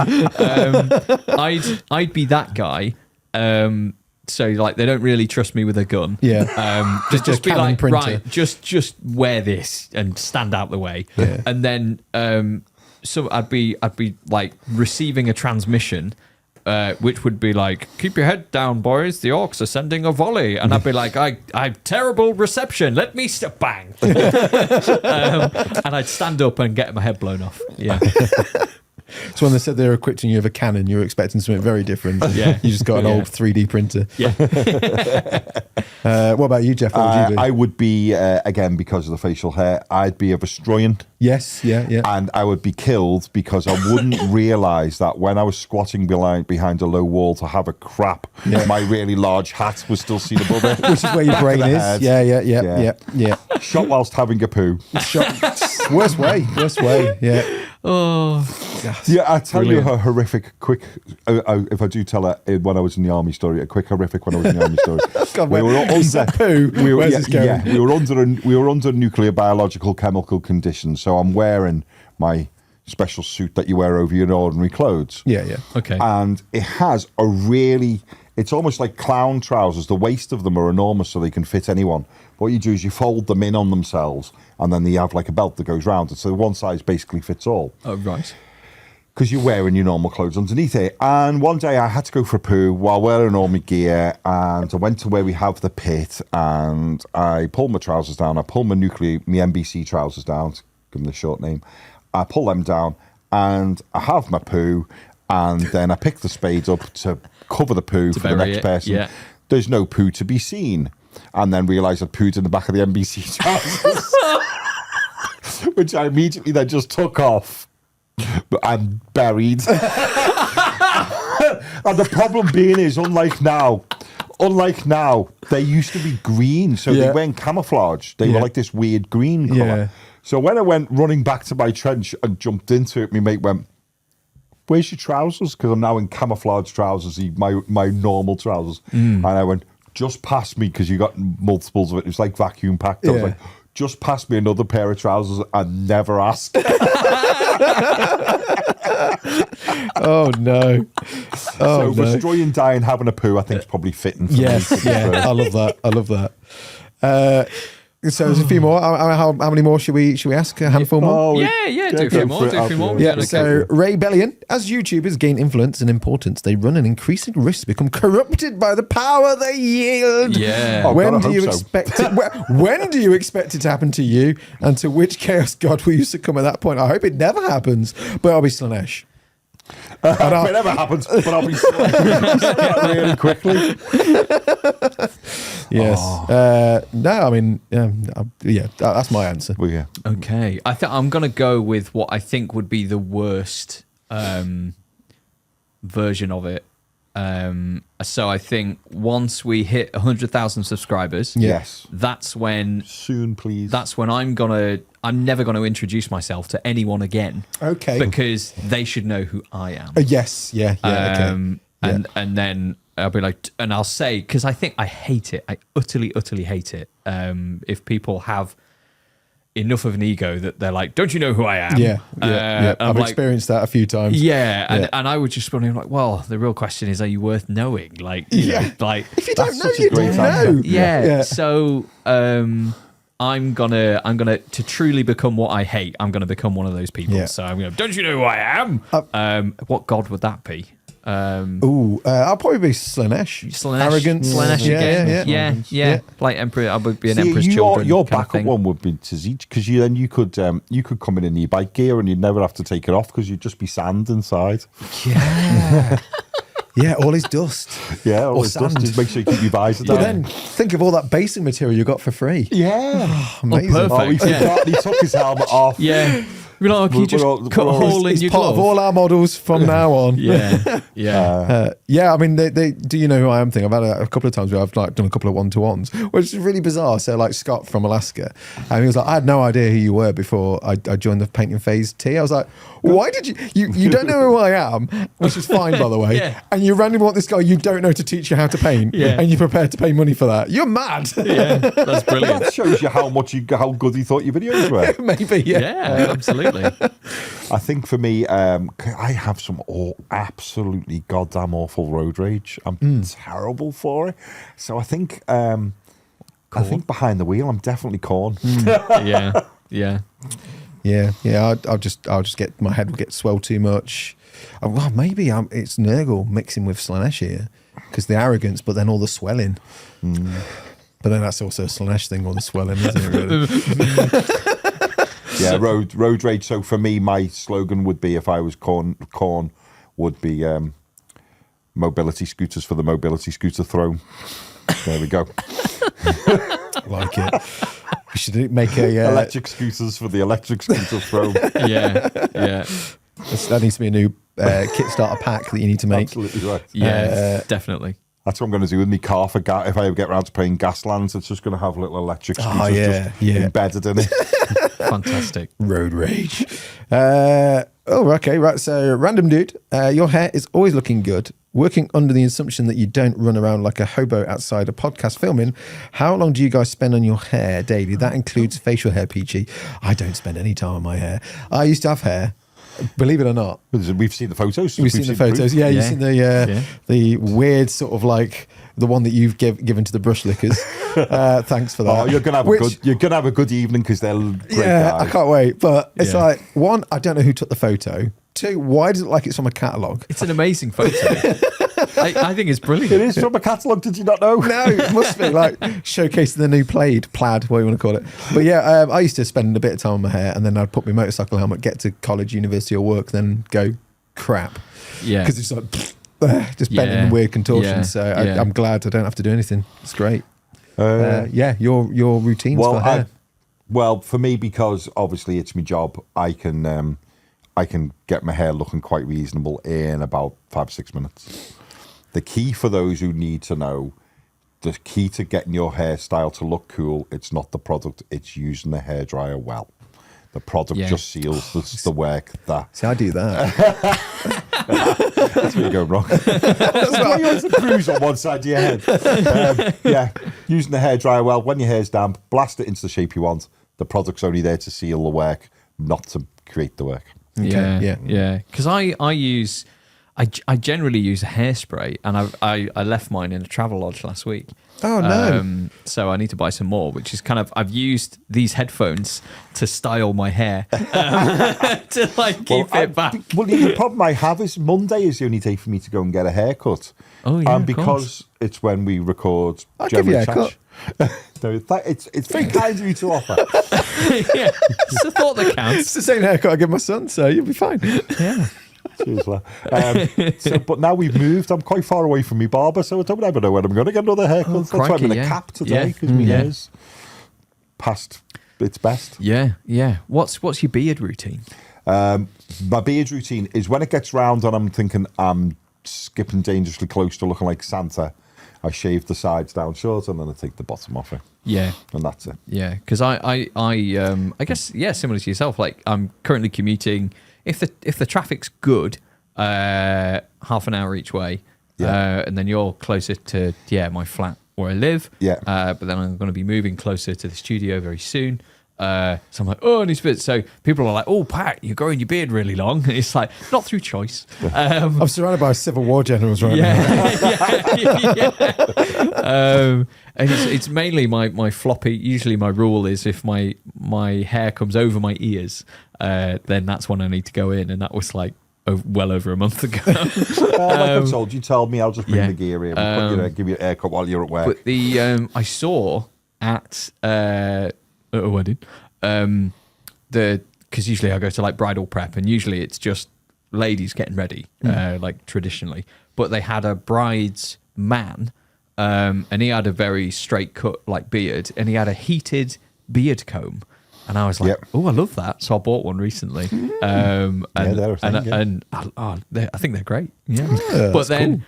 If I'm using that and then I'm like, oh, I don't want to damage like my hair with heat. So do I have to put beard oil on it now or like some kind of moisturizer or something? I'm like, oh, stop it getting heat damaged. Yeah. What a recipe for just more products. I don't really want to get into that. So I don't know, 5 minutes, hairdryer, hairspray, done. Yeah. There we go. Cool. Nice. Big Blue Luke, like the idea of monthly or quarterly Q&A. Thanks, James. Would you guys ever consider doing a Painting Phase live show at a venue? So I went to GriffCon last year and they suggested potentially doing something like that next year, whenever that is, be April time, May time. They were like banning the idea of like, oh, it'd be cool to do like a live chat show kind of thing at their venue. So I'd love to do that. I guess, I mean, we can organise that ourselves at some point at an event. FazeCon. FazeCon. Phase Fest. Phase Fest, sorry. Phase Fest, sorry. FazeCon is when we go to the States. FazeCon is when we go to the States. Yeah. But yeah, definitely. The con will be $100 a ticket. This is a tough one. I'll have to think about this. Keith Winkvist. Wingvist. I always get your name wrong. I'm so sorry. Favorite Christmas present you ever received? Every one my wife buys. Good answer. Oh, I've got mine immediately. Actually, it was, and I remember because I like my mum loves the outdoors. I should have said that earlier with like, oh, what are your hobbies? Like, I enjoy walking and being outside. I grew up like in the Lake District, or very close to the Lake District. I say Lake District because everyone knows where it is. But in Cumbria, which is like the boob of England at the top. So yeah, love walking. And I, at the time, because my friends were getting like gaming consoles and stuff like that, I had to like really beg for it. And I was like, no, it is really good exercise for your thumbs. And I got an N64 with GoldenEye, like all packaged together. Wow. And I loved the N64. Nice. I still think it's amazing. And I'm still really good at Mario Kart. Oh, that's good to know. Got it for I have a Switch now. Me and my girlfriend play. Yeah, 3-star all the 150cc races. Yeah, wow. Amazing. I'm going to quickly chuck mine in, give you a bit more time to think. No, go on. I'm going to go pre-wife. Just so there's no offence at all thrown in there. She won't be offended. I'm just in case, I get the wrong present. She'll be like, I didn't buy you that. Well, maybe I bought it myself.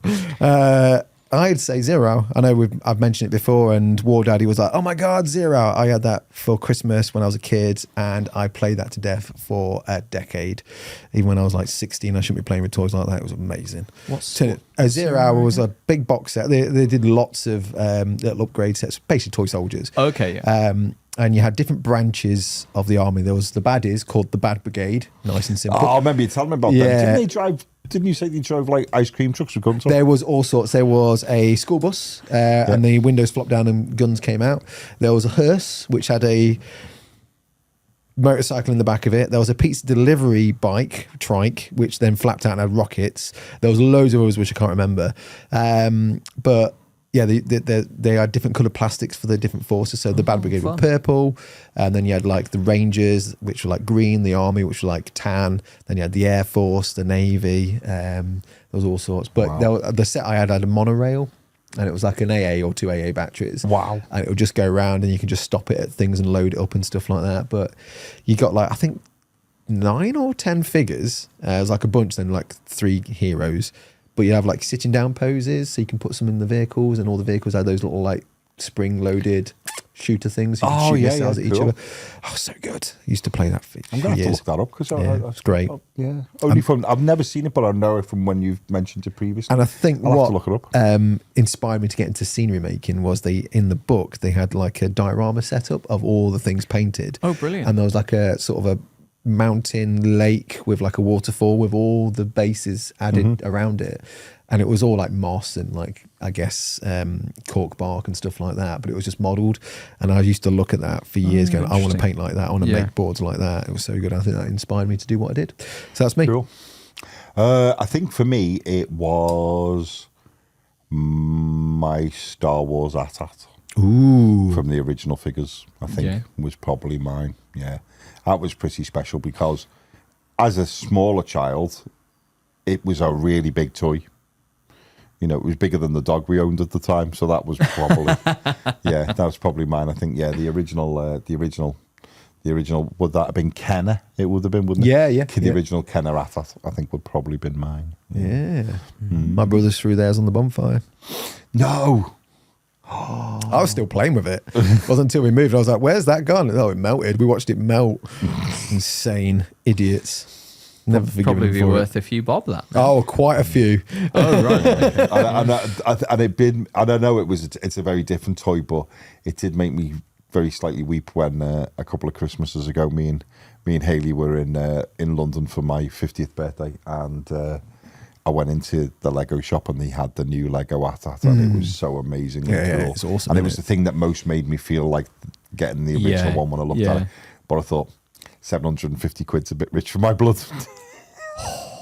If you leave it unboxed and if you manage to sell it before like the next one comes out in like 6 years' time, you could double your money. Oh God! I think they actually get more expensive when the new sets come out. Oh really? Yeah, because they're not making it anymore. Because all Lego is limited. So as far as an investment opportunity goes, it's really good. Yeah. I remember reading about it. I was quite surprised.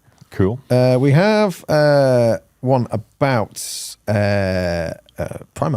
Alternate timeline 40k. The heresy never happened. No Primarch ever fell to chaos, and all 18 are still kicking around with their legions. The Emperor has still been mortally wounded. How? I don't know.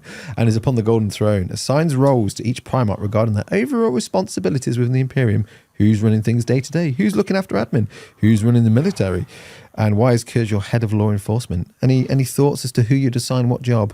I definitely think Fulgrim should be assigned to a head of parties. Yeah, Parties. office parties. Office parties. Yeah. Get a bit raucous. Yeah. Even though he's not fallen to chaos, I reckon he's still got a little bit of I like a bit of partying. Yeah. Like a bit of fun. Yeah. Mortarion, I'm not sure I'd make Minister for Health. No. Maybe not. Maybe he's in charge of all the utilities. Yeah, for, maybe that might have to be. Like Yeah. Yeah. It's a very good shout. Yeah, Very good shout. Khan, like transportation minister. Oh yeah, that's cool. Yeah. For a minute, I was thinking corn, and I was like, huh? Oh no, that's not Khan. That's not Khan. That's my Should be road rage like, moment. yeah, you're like, what about buses? No, it's all bikes. Yeah. Yeah. Do you reckon Angron is in charge of anger management lessons for bad road users? Yeah, maybe he deals with he has like, if you go, I've been caught speeding. Oh, I've got this meeting on Zoom. Who is it? Khan. Don't speed again. Angry Rod. Yeah, that would be quite funny though if you think about it for a second. That like if they were given jobs to do, you think because you're sure they're all basically designed to just be in charge of killing armies, aren't they? You're thinking, you're going, no, you are actually meant to be the guys that take the human race on as a civilization. To then go, you've got a really dull job. It would be really bad to be going, I wonder. Can I do that job with my sword? No. Because if chaos wasn't around, then warp wouldn't exist.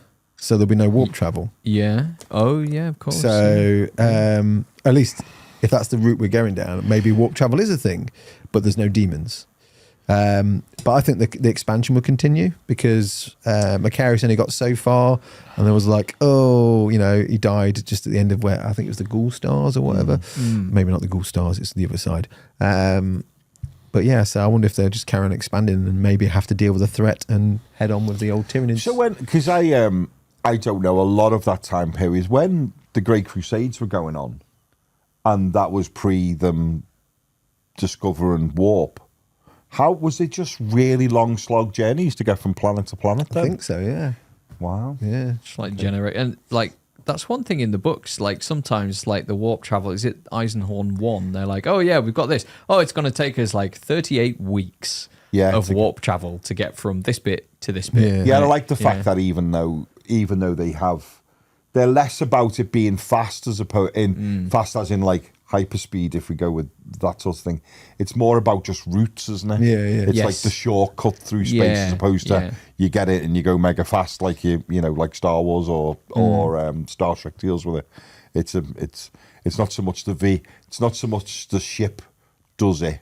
It's just the route is what does the speed, isn't it? I suppose that's why the ships are so big, because they're almost like entire you're going to be on them for a long time. You're going to be on them for a long time. And then the Chaos guys know the shortcuts and stuff like that because they know the warp better. So it's interesting. Well, I love in that Spear of the Emperor book I was reading, the Gellerfield goes down and it causes absolute mayhem, and it's only down for like 1.8 of a second. And it causes that level of chaos on the ship. It's just madness how it's literally that long sort of thing, and it creates mayhem. I think it's really cool. It's quite interesting to realise how dangerous the warp is. Yeah. Because they even tell non-space marines working on a ship that's going through the warp that you should never look out the windows. Yes, yeah. They won't be able to cope with it. Yes, So don't look out the windows, which is cool. Empyrean. Immaterium? No, that's the warp. The warp's in. Sorry, but I'm sure like there's another term they use for like the colours and the stuff like that. The sways. It's right. It's not Imperium. It's like Empyrean or Empyrean. I suppose next week when we have someone him will on, let us know. They'll tell us what it was, Arbitrarian can tell us all about it. Yeah. I'm not going to read the last part of this, Liam, because that's crazy. If you could reset the clock, which edition of 40k and or fantasy would you bring back? 3.5 for him.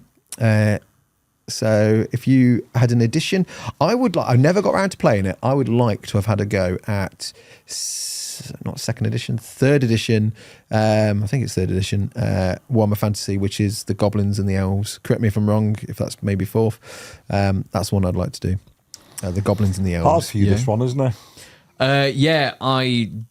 Nothing. Is there anyone that you've seen when you've been talking and going, that'd have been fun to play? I've no idea, because all I really know is sort of like, artworks and stuff, like, the Black Templars are from third edition. So that one, why not? Yeah. I don't know. No, none of it. That's a good entry level for a lot of people that came in, like when I was in retail, was that edition. And that's the edition I really got into. Yeah. So, yeah. There we go. Sense. Yeah, that one. That's fourth edition, isn't it? What, for the Black Templars? Third. Is it third? I think it was third. third. It is third, yeah. Second edition's the Marines and Gretchen, isn't it? Yeah, third edition was Black Templars and Dark Elder. Purely just because on the front of it, there's that Castellan with like the axe. Yeah. From John Blanche's work, From and then they made it into a miniature, and then loads of people were like, is this Firstborn our prom heiress? And GW just went, yes. Nice miniature though. Yeah. I think I'd probably, I don't know, maybe it's you gravitate to what you know. I think I'd probably go back to third, because I always just found it a very robust rule system. And don't get me wrong, I don't hate, people are like, "Rrr." I don't hate 10th by any stretch of the imagination.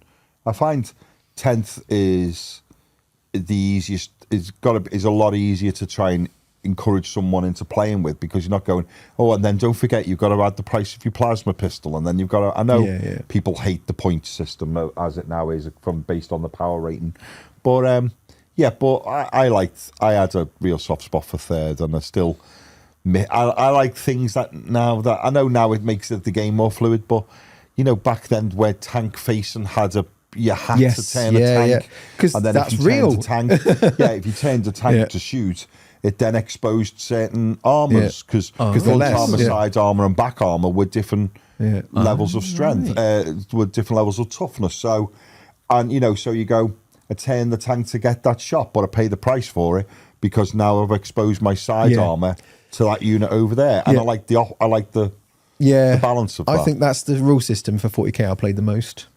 Yeah. Of all the 40k editions, third is one I played the most. And some of that was because I worked in retail, granted. But that was, I don't count the intro games in that. I count games with friends and games at houses and stuff. So yeah, definitely the one I played the most. Good system, that one.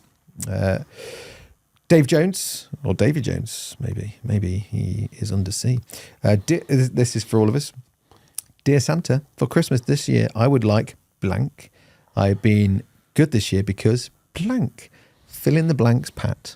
Oh, what would you like for Christmas, and why do you deserve it? I would like to be able to freeze time but still work, because there's just not enough time in the day, and I deserve that because I'm a good little boy. Nice. Yeah. Because you've been a busy little boy already. Yeah, but I'm good first. Okay. Well, I'm going to be really materialistic, but first Dear Santa, I want Pat to get what he wants. Weird question. Anakin Skywalker wants a scale figure, please. Oh, very good. I've been good this year because I haven't been a naughty boy. I don't think I've been a naughty boy. Have I been a naughty boy? I don't think I've been a naughty boy. I'm going to not turn this into like a weirdly sexual thing. Yeah, you've been very good. Yeah. No, well, because you've been a very naughty boy. Oh, right. Okay. I was like, what did we do? Remind me. Jeff, what would you like? What was and I like why? for Christmas? I don't know. I don't know. A nice new pair of Nikes. I like my boots. Oh yeah. There we go. I'm a simple man. Yeah. On a lot of levels. Nice. Lovely. And then I think we're probably getting towards our last question. This is from Gunwich then. Last question from Gunwich. Fish finger butties, yay or nay? It's a yay from me. Can I add a caveat? Oh. Caveat or caviar? Maybe both. Maybe both. Yeah, my caveat is it has to have caviar. No, because I ordered a fish finger butty. Like your basic, 2 slices of bread, butter, fish fingers, yes. I had one that was just overcomplicated. It had another slice of bread in, and then so it went bread, fish fingers, bread, peas. That's the one I had at that place you took me. I like that one. See, I didn't. So no peas. I'm not really a fan of peas. Overcomplicating it is bad. Yeah. Just the basic one, yes. Anything else, no. Nice. Yes, for me. Substantially sturdy bread to deal with what's about to come is obviously good helpings of butter, fish fingers, obviously, but a nice thick layer of tartar sauce. Oh yeah. Oh, tartar sauce. Mm-hmm. Yeah. He asked a lot more questions, but one for Patrick. Have you ever considered doing the heavy voice for film trailers? The what voice? Your dramatic voice. Your dramatic voice. No, because it's just not dramatic enough. Somebody said that now whenever they watch the show, they then go off and just copy your voice all day at work. Maybe they do. What is that like when I was reading comments on the internet? I do enjoy that. It's good fun. Yeah. Geoff, do you think Wolfgang was actually a Russian spy because he would find anyone and everyone on X in Germany? Does that make sense to you? No. Okay. Wolfgang? I don't know. Oh, am I now really missing something that I know and now I'm having a brain fart? Maybe. Also, what Necromunda Mini would he be? He'll be a Dalek if he's a spy. Yeah. That's what it would be. You're a sneaky spy. So you've got to be a Dalek, haven't you? Sorry, Gunwich, you don't have to ask me any questions. It's fine. Lastly, will all of you please, for the fracking love of the Wolfgang. holy God. Wolfgang. No, I know who Wolfgang is. Wolfgang was... Wolfgang Amadeus? No. Amadeus. No, Wolfgang was... it took me a while there. When we used to go on big exercises, there's an area in Germany called Saltau. And it was like... just a quagmire of just... It was just tracked vehicles. You can imagine the state this ground was in. It was horrendously big open environment for moving mechanised vehicles about. So it's a lot of tracked vehicles. The ground was horrendous. And you would be struggling to get these blooming things through. You'd be armoured personnel carriers through. And then, no matter what, Wolfgang would turn up in his big blue Mercedes van and serve burgers and hot dogs. And you go, how's he managing it with this tracked vehicle just managing to get through? And we always felt he was spying on us somewhere on the radio frequency. We don't know how, because no matter where you were, he managed to find you. Oh, yeah, because you mentioned that guy. Yes, yeah. Do I think he was a Soviet spy? Yes, but he could cook. Yeah. He laced It took them me a with... moment to get that then, but yes. You know what he actually did was the first time he arrived was just look, and he had little sort of like GPS traces in all the food. Maybe. And then he just followed you on SatNav. I mean, obviously, I don't know if that was I a obviously texting. buried one of his GPS traits. And he keeps going there to this day. Like, no one's here. Why you bring me back here? Sorry, what? Yeah. I mean, there's loads more questions. We didn't get around to all of them, so save them for the next time because I'm sure we'll do this again. Yeah. If you didn't get asked, bring it back and we'll try. Bring it back. Time. Yeah. So, but I guess we'll bring proceedings to a close. Yes. People have to go places. We've got more people coming on very soon. It's got little brackets that I couldn't put on because it needs a thing to poke them out.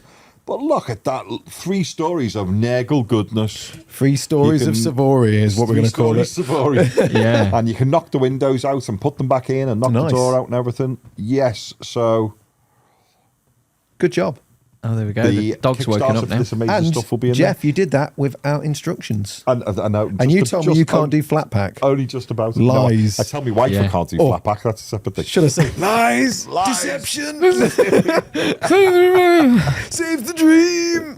I always want Saw Gerrera to swallow that bread that's stuck in his throat. Yeah. I really do. Just drink a glass of water, Saw. That's what you need to do. Poor lad. I want to know where he's snorting his mask.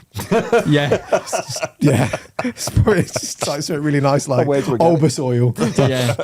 So good. Just before we go. Yeah.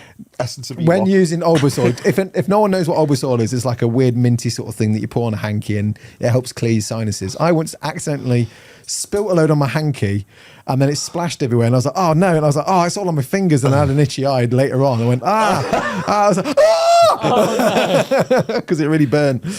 So yeah, don't do a peach and be an idiot. That's No. Hello, Bella. Just How woke are up you? just in time for the end of the show. Yeah, you Yeah. say goodbye to the audience. They're over there. Say goodbye. So yeah, One bark for bye. for those of you that have lasted this long, there you go. You get rewarded with dog. With awake dog. Yeah, yeah. Oh, we're Perfect. fighting now. We're fighting. This is a car park fight. She's going to win. She's Yeah. going to win. Yeah, Car oh, park. yeah. Yeah, I heard you're XGW and talking shit. How dare you? How dare you? Apparently, she's on the brink of getting the GW marketing job. Oh, is she? Oh, fantastic. Salty. Fantastic. Well, thank you very much for watching, everybody. Thank you very much. I'm all And, floppy now, my jumper. We will see you in the next one. Yay. Bye. Bye-bye. Bye. Say bye, Bella. Say bye. Bye. If we could get you to bark on command, that would be great, wouldn't it? Woes.